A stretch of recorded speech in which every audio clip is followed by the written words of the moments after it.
Smart lights are some of my favorite things in my home, especially automating them to make them even more useful. So let's check out some of my favorite smart lights and some new ones to automate and elevate your home.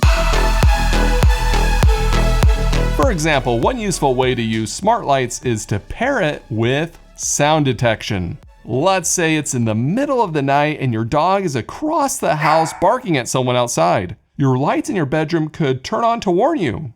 Oh, Luna, I promise, it's just your reflection. You could also do this with snoring, but I'm using this for something else. And I figured out a way to make it more reliable and even better. You gotta check this out.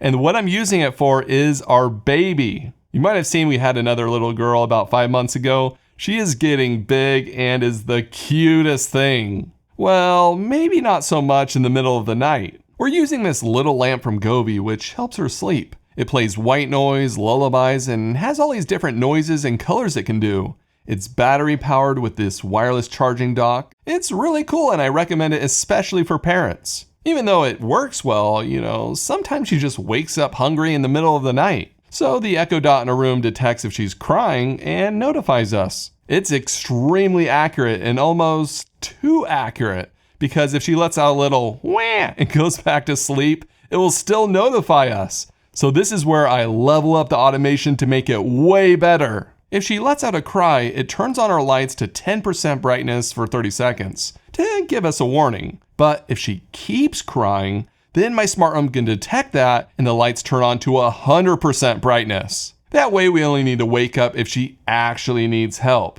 Unfortunately, Allie's been sleeping with an eye mask on, so this automation has been backfiring quickly. I'm just using a Philips Hue bulb in here that I've had for years, but Matter bulbs are starting to roll out. I tested one from Nanoleaf and the bulb is great. Very good bright white colors and fairly bright saturated RGBs. Matter is still pretty rocky to use, but it's great to see bulbs like this that work with any smart home system you have. Speaking of smart light bulbs, there's a question I get all the time, and that is how to get them to play nicely with smart light switches. You could use a cover like this to try and prevent your family from turning off the light switch and killing power to the smart light bulb.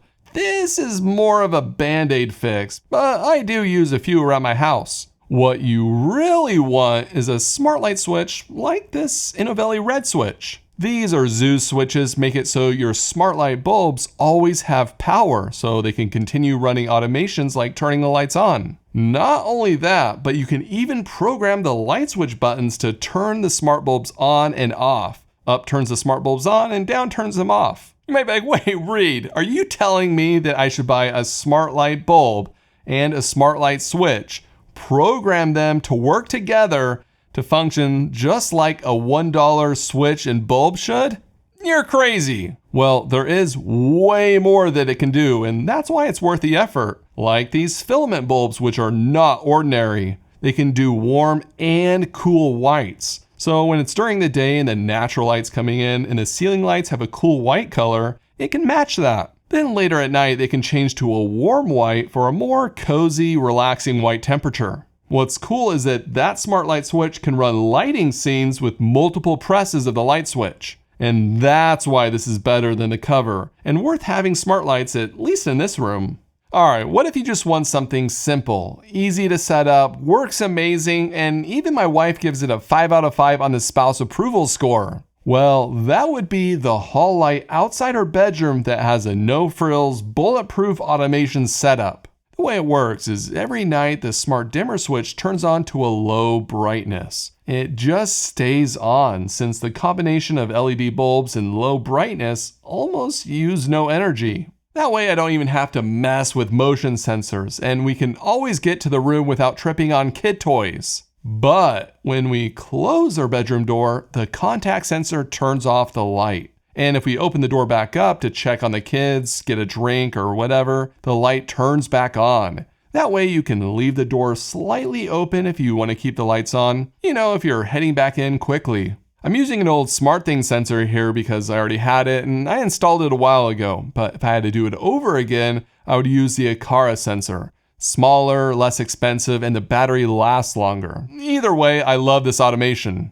So when it comes to light strips, you can be even more creative. Like in our theater room, these Casa light strips light up all the way so you can see the ground when you walk in. You know, kind of like movie theaters. But once the movie starts, they only light up halfway, so they're not distracting while you're watching something. But they still help you see in the dark if you need to get up. I also like using light strips as a notification, since it's a big, easy to see light that you can't miss. I've shown recently how I'm using some in our bathroom as a shower timer. I've used it every day since I've set it up, and it's been awesome. It helps me shower so much faster because it kind of gamifies how quickly I can shower. So I use less water and it's great. And I don't think it's affecting how good I wash.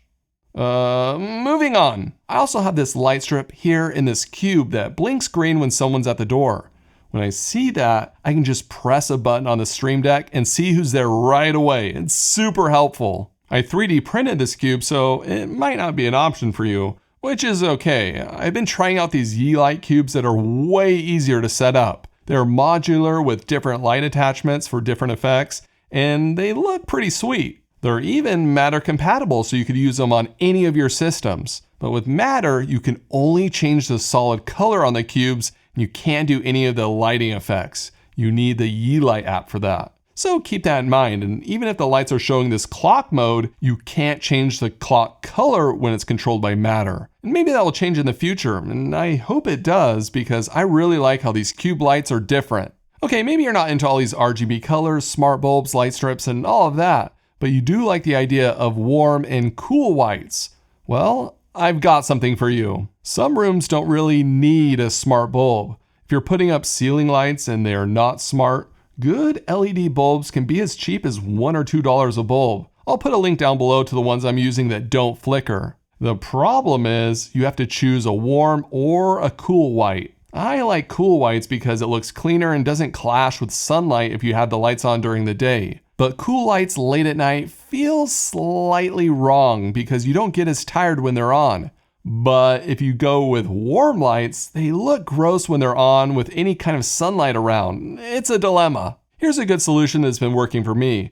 In our bedroom, I'm using warm ceiling lights for night, and then if I need to see during the day, I'm using the window shades for cool white light. So when I walk into the room and the motion sensor sees me, the Lutron shades will open slightly if the sun is out, and I get that nice, cool, natural white light. But if I walk in at night, the warm lights turn on. This is a great solution because you don't have to mess with smart bulbs, it looks good during the day, and it helps you fall asleep at night. The other solution is if you're fine using some smart bulbs, when nighttime hits, an automation turns off all the cool lights and turns on warm accent lighting. I use both and the dilemma is solved. Now this next light is very different. It has a retro look with modern functionality that can surprisingly do quite a bit. Plus it's easy to set up. Check this out, it's called Tidbit. Right now it's displaying the weather from the Tempest personal weather station in my backyard. How cool is that? And since it's coming from my backyard, it's very accurate. It was so easy to connect as well. I just selected Tempest from the app, connected my account, and boom, it was working.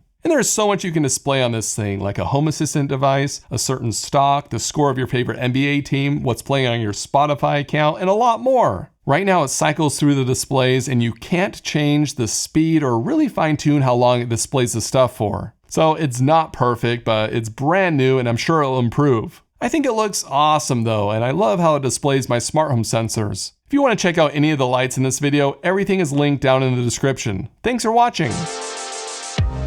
Can't believe how good the baby's been sleeping lately. What are you talking about? The light goes on like every hour. Well, I've been sleeping good.